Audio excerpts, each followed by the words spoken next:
আমেরিকার জাতীয় দলে খেলতে যাচ্ছেন সাকিব আল হাসান। বাংলাদেশের জাতীয় দলের খেলার সুযোগ ক্রমশই শেষ হয়ে গিয়েছে সাকিব আল হাসানের। Cricketer Shakib Al Hasan Bangladesh test cricket থেকে বিদায় নিতে চেয়েছিল বাংলাদেশ থেকে। বাংলাদেশের বর্তমান সরকার সেটি করতে ব্যর্থ হয়েছে, কারণ তিনি বাংলাদেশ আওয়ামী রাজনীতির সঙ্গে জড়িত ছিলেন। সর্বশেষ চ্যাম্পিয়ন ট্রফিতেও তাকে জায়গা দেওয়া হয়নি। সাকিব আল হাসান যে ক্রিকেটটাকে চরমভাবে ভালোবাসেন। 2009 সাল থেকে 23 সাল পর্যন্ত টানা নাম্বার 1 অলরাউন্ডার হিসেবে সারা বিশ্বে বাংলাদেশের নামটি রিপ্রেজেন্ট করেছেন নিজ দায়িত্বে। তবে এরই মধ্যে নতুন খবর ভাইরাল, বাংলাদেশের জাতীয় নিউজ পোর্টালে ভাইরাল হয়েছে যে আমেরিকার নাগরিকত্ব নিচ্ছেন, কারণ আমেরিকার জাতীয় ক্রিকেট দলের প্রতিনিধিত্ব করবেন বলে নিজেকে সেভাবেই তৈরি করছেন।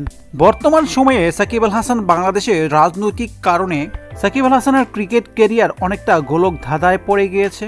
অনেকটাই বোঝাই যাচ্ছে বাংলাদেশের হয়ে আর কখনোই তিনি ক্রিকেট খেলতে পারবেন না। তবে কী কারণে তিনি আমেরিকার হয়ে ক্রিকেট খেলতে যাচ্ছেন সেই সম্পর্কে কিছুই জানা যায়নি। সাকিব আল হাসান আমেরিকার ক্রিকেট প্রতিনিধিত্ব করবেন, সেই সম্পর্কে আপনাদের কি মতামত অবশ্যই কমেন্টস করে জানিয়ে দিবেন। যারা এখনও চ্যানেলটিকে সাবস্ক্রাইব করেনি প্লিজ সাবস্ক্রাইব করে নেবেন। আল্লাহ হাফিজ।